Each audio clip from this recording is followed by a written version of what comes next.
Hello, how are you all doing today? நீங்கள் எல்லோரும் எப்படி இருக்கீங்க? என் பேர் ஜலால். இன்றைக்குள்ள லெசனில் the use of I and me இதை பார்ப்போம். நிறைய பேருக்கு டவுட் இருக்குது எதை எங்கே யூஸ் பண்ணணும் அப்படிங்கிறதுல. Even good English speakers they are also confused as to whether to use I or me in a sentence. அது என்ன அப்படின்னு பார்ப்போம். ஒரு எக்ஸாம்பிளுக்கு வேண்டி 2 சென்டென்ஸு சொல்கிறேன். My father, mother and I went to Mumbai last week. இது ஒரு sentence. My father, mother and me went to Mumbai last week. இதில் எது கரெக்டு?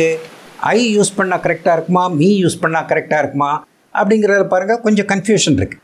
இன்றைக்குள்ள லெசனில் அந்த கன்ஃபியூஷனை தீர்ப்போம். வாங்க பார்க்கலாம்.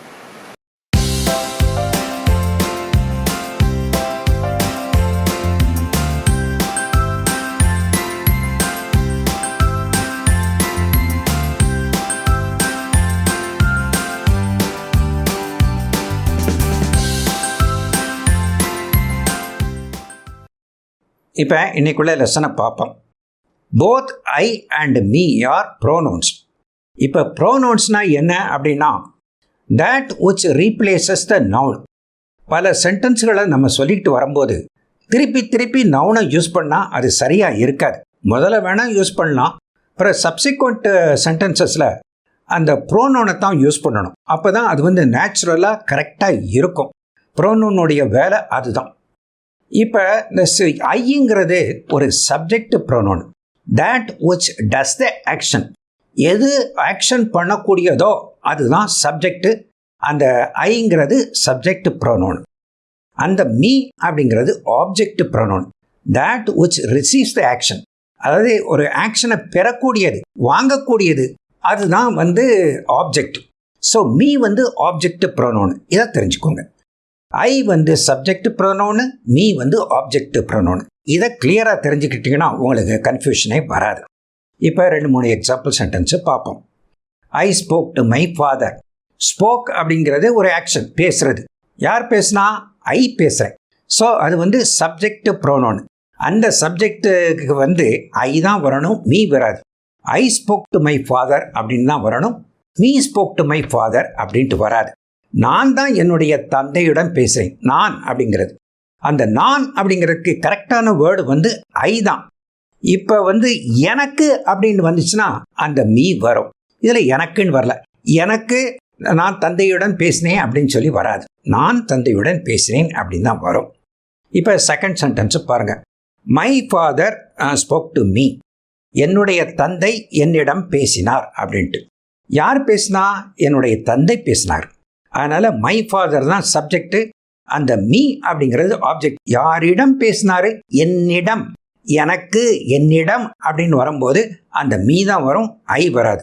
So object pronoun. மீங்கிறது ஒரு ஆப்ஜெக்ட் ப்ரோனவுன். அதனால் அப்படி வரும். அந்த ரெண்டாவது ஒன்று, இந்த டூக்கு பிறகு, அதாவது ஒரு ப்ரிப்போசிஷனுக்கு பிறகு வரக்கூடியது ஒரு ஆப்ஜெக்டாக தான் இருக்கும். ஸோ மீ ஒரு ஆப்ஜெக்ட் ப்ரோனவுன், ஐ வராது. மை ஃபாதர் ஸ்போக் டு ஐ அப்படின்ட்டு வரவே வராது. My father spoke to me அப்படின்னு தான் வரும். என் தந்தை என்னிடம் பேசினார் அப்படின்னு தான் வரும். இப்போ செகண்ட் சென்டென்ஸ் பார்ப்போம். I gave my mother an apple. யார் கொடுத்தா? கேவ்ங்கிறது கொடுக்குற. யார் கொடுத்தா? நான் கொடுத்தேன், ஐ. அந்த நான் அப்படிங்கிறதுக்கு ஐ தான் வரும், மீ வராது. Me cave my mother an apple அப்படின்னு வராது. அதுக்கு அடுத்த சென்டென்ஸ் பாருங்கள். My mother gave me an apple. யார் கொடுத்தா? மை மதர் கொடுத்தாங்க. ஸோ மை மதர் தான் subject, cave me an apple. நான் தான் அந்த ஆப்பிளை ரிசீவ் பண்ணுறேன், நான் தான் பெறுகிறேன். அதனால் மீ இஸ் அன் ஆப்ஜெக்ட் ப்ரோனவுன்னு அந்த இடத்துல ஐ வராது. My mother gave I an apple வராது. Gave me an apple. My mother gave me an apple அப்படின்னு தான் வரும். Next, Geetha and I sit together in the class. இப்போ ஒரு சப்ஜெக்டுக்கு பரவாயில்ல, 2 சப்ஜெக்ட் வருது. நமக்கு தெரிய வேண்டியது என்ன? எத்தனை சப்ஜெக்ட் வந்தாலும் அந்த ஐங்கிறது சப்ஜெக்டா ஆப்ஜெக்டா அப்படின்னு தான் பார்க்கணும். இந்த இடத்துல பாருங்க, Geetha and I sit. Sit அப்படிங்கிறது ஒரு ஆக்ஷன், உட்கார்றது அப்படின்ட்டு. கீதாவும் உட்கார்ந்தா, நானும் உட்கார்ந்தேன். Geetha and I. ஸோ அந்த அதில் ஐ தான் வரும், கீதா அண்ட் மீன் வராது. ஏன்னா இப்போ கீதாவை அழிச்சிட்டு பாருங்க, ஐ சிட் அப்படின்னு தான் வருது, மீ சிட் அப்படின்னு வராது. So Geeta and I sit together in the class அப்படின்னா அந்த ஆக்ஷன் பண்ணக்கூடியது. ஸோ கீதாவும் நானும் வகுப்பில் அமர்ந்திருக்கிறோம். நானும் அப்படிங்கிறதுக்கு ஐ தான். என்னை என்னிடம் அப்படிங்கிறதுக்கு தான் மீ வரும். இப்போ நெக்ஸ்ட் சென்டென்ஸ் பாருங்கள். Geeta sits next to me in the class. இப்போ யார் ஆக்ஷன் பண்ணுறா, யார் சிட் பண்ணுறான்னா கீதா தான். கீதா சிட்ஸ், கீதா தான் உட்கார்ந்தா. நெக்ஸ்ட் டு மீ, அந்த மீ தான் வரும். அது வந்து ரிசீவ் பண்ணுது. அந்த சிட்டு வந்து அந்த பக்கத்தில் வந்து உட்கார்ந்தா நீங்கள் அதெல்லாம் வாங்குது. அதனால் அந்த இடத்துல மீ தான் வரும். அதோட டூ வேற வருது. டூன்னு அதுக்கு பிறகு வரக்கூடிய ஒரு ப்ரோனோன் வந்து அது வந்து ஆப்ஜெக்ட் ப்ரோனோன் தான். ஆப்ஜெக்டாக இருக்கும்போது குறிக்கக்கூடிய வேர்டு வந்து மீ தான் வரும், ஐ வராது. Geetha sits next to I அப்படின்னு வராது. Geetha sits next to me அப்படின்னு தான் வரும். அதுக்கு அடுத்து Geetha and I told the teacher that we wanted to sit together in the class. கீதாவும் நானும் டீச்சரிடம் சொன்னேன். இப்போ கீதா அண்ட் ஐ ரெண்டுமே சப்ஜெக்ட் தான். யார் டோல்டுனா சொல்கிறது, யார் சொன்னால் ரெண்டு பேரும் தான் சொன்னோம். கீதாவும் சொன்னால் நானும் சொன்னேன். ஸோ நானும் வரும்போது ஐ தான் வரும், மீன்னு வராது. கீதா அண்ட் மீ டோல்டு அப்படின்னு வராது. நானும் கீதாவும் என்னிடம் ரெண்டு பேரும் அப்படி என்னிடம்னு வராது. என்னிடம் எனக்கு அப்படிங்கிறது அந்த மீ வராது. நானும் அப்படிங்கிறதுக்கு ஐ தான். Geeta and I told the teacher that we wanted to sit together in the class அப்படின்னு பார்த்துக்கோங்க. இப்போ நெக்ஸ்ட் ஒரு sentence. Teacher asks who are all coming with me. Teacher கேட்டாங்க யார் வர்றாங்க அப்படின்ட்டு. அந்த who அப்படிங்கிறது தான் சப்ஜெக்ட். ஏன்னா அதுக்கு ஆன்சர் வந்து நெக்ஸ்ட் சென்டென்ஸில் இருக்குது.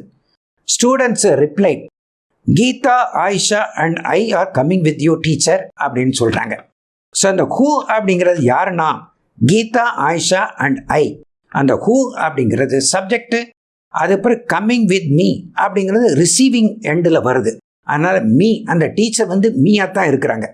அந்த மீங்கிறது ஒரு ஆப்ஜெக்ட். அந்த ஆப்ஜெக்ட் ப்ரோனோன். அதனால் அந்த இடத்துல மீ தான் வரணும். Who are all coming with ஐன்னு வராது. ஏன்னா ஐங்கிறது சப்ஜெக்ட் இல்லை, ஹூ தான் சப்ஜெக்ட். அந்த மீங் வந்து ஆப்ஜெக்ட். ஸோ ஆப்ஜெக்ட் வர வேண்டிய இடத்துல மீ தான் வரணும், ஐ வரக்கூடாது.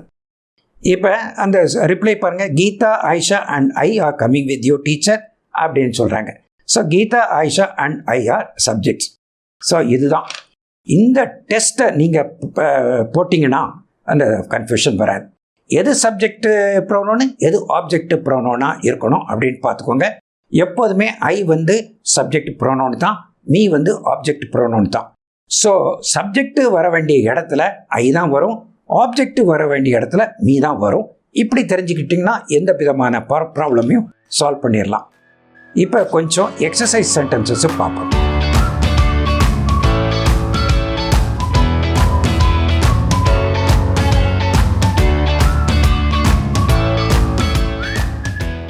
இப்போ கொஞ்சம் எக்ஸசைஸ் பார்ப்போம். We have to find out which one of the two sentences in each question is correct. அதாவது எது கரெக்டு அப்படின்னு பார்க்கணும். First sentence, my parents and me live here. Is this correct? R my parents and I live here. Is this correct? Which one is correct அப்படின்னு பார்க்கும்போதே அந்த action word எதுன்னு பார்க்கணும். Live தான் ஆக்ஷன் வேர்டு.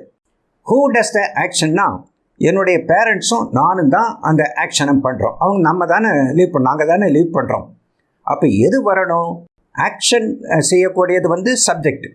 அப்போ வந்து சப்ஜெக்ட் ப்ரோனோனான ஐ தான் வரணும், ஆப்ஜெக்ட் ப்ரோனோனான மீ வரக்கூடாது. அது ஒன்று தெரிஞ்சுக்கணும். ஸோ சப்ஜெக்ட் தான் இந்த சென்டென்ஸில். அதனால் my parents and I live here is correct, my parents and me live here is wrong. இந்த தப்பை நிறையா விடுறாங்க, பார்த்துக்கோங்க. சப்ஜெக்ட் ப்ரோனோன் தான் வரும் இந்த இடத்துல. ஏன்னா மை பேரண்ட்ஸ் அண்ட் ஐங்கிறது சப்ஜெக்ட் ஆகுது இந்த சென்டென்ஸில். நெக்ஸ்ட் சென்டென்ஸை பார்ப்போம். She is better than I in studies. Is this correct? Or she is better than me in studies. Is this correct? யார் நல்லா படிக்கிறா? ஷீ அவள் தான் நல்லா படிக்கிறா. யாரை விட? என்னையை விட. ஸோ அப்போ வந்து என்னைய அப்படிங்கிறது வந்து ஒரு ஆப்ஜெக்ட். நம்ம வந்து ரிசீவிங் சைடில் தான் இருக்கோம். ஸோ ஆப்ஜெக்ட் ப்ரோனோன் எது? மீ தான் ஆப்ஜெக்ட் ப்ரோனோன். அதனால் இந்த சென்டென்ஸில் எது வரணும், எது கரெக்டுனா she is better than me in studies. அதுதான் correct. she is better than I in studies is wrong. Third sentence, my friend and I passed in the interview, or my friend and me passed in the interview. Which one is correct? So, who passed in the interview அப்படிங்கிற கொஸ்டினுக்கு answer என்ன? என் ஃப்ரெண்டும் நானும் அப்படின்ட்டு. அப்போ நாங்கள் தான் subject. So subject pronoun எது?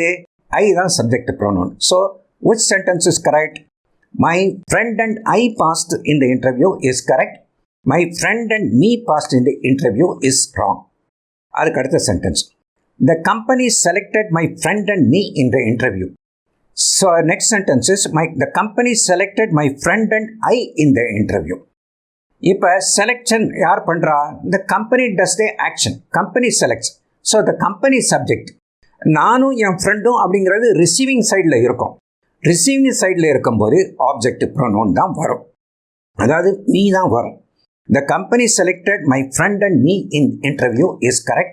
The next sentence, the company selected my friend and I in the interview is wrong. இப்படி தான் பார்க்கணும். அதுக்கு அடுத்த sentence, my father called my brother and I for a discussion. Second sentence வந்து, my father called my brother and me for a discussion. Who called us for discussion? My father called us for discussion. So, my father is the subject. என்னுடைய பிரதரும் நானும் வந்து receiving எண்டில் இருக்கும், ஆப்ஜெக்டாக தான் இருக்கணும். So object pronoun வந்து me. So இந்த சென்டென்ஸில் my father called my brother and me for a discussion is correct. I for a discussion is wrong. கடைசி ஒன்று, they gave my wife and me a gift. இது கரெக்டா? Or they gave my wife and I a gift. So who gave the gift? They. அவங்க தான் subject. நாங்கள் receive பண்ணியிருக்கோம். We received the gift. So my friend and me அதுதான் வரும். ஏன்னா receiving வந்து ஆப்ஜெக்ட். ஆப்ஜெக்ட் ப்ரோனோன் எது? மீ தான் object pronoun. So they gave my wife and me a gift, அதுதான் correct. They gave my wife and I a gift is wrong. So இதுதான் ரொம்ப simple தான், ஆனால் கொஞ்சம் யோசிச்சு பார்க்கணும். சப்ஜெக்ட் ப்ரோனோனா ஆப்ஜெக்ட் ப்ரோனோனா அப்படின்னு பார்த்தா நமக்கு ஆன்சர் கிடைச்சோம். ஸோ இந்த லெசன் வந்து நிறைய கிளாரிஃபை பண்ணும். நிறைய பேருக்கு இந்த டவுட் இருக்குது. அதனால் இந்த லெசன் வந்து ரொம்ப யூஸ்ஃபுல்லான ப்ராக்டிக்கலான லெசன் அப்படின்னு நினைக்கிறேன். கொஞ்சம் விளங்கலைன்னாலும் திருப்பி ஒருக்கா பாருங்கள். ஒரே பாயிண்ட் தான் இந்த என்டையர் லெசனில், அதை மட்டும் பிடிச்சிக்கோங்க. ஸோ இந்த லெசன் வந்து நான் நடத்துகிற விதம் உங்களுக்கு பிடிச்சிருந்துச்சுன்னா அந்த லைக் பட்டனை ப்ரெஸ் பண்ணுங்கள். அதுக்கு பிறகு உங்கள் ஃப்ரெண்ட்ஸுகளுக்குள்ளேயும் ஷேர் பண்ணிக்கோங்க. அதுக்கு பிறகு இது போல் உள்ள எஜுகேஷனல் வீடியோ பார்க்குறதுக்கு என்னுடைய சேனலுக்கு சப்ஸ்கிரைப் பண்ணுங்கள். அந்த சப்ஸ்கிரைப் பட்டனையும் ப்ரெஸ் பண்ணுங்கள். Thank you very much and bye.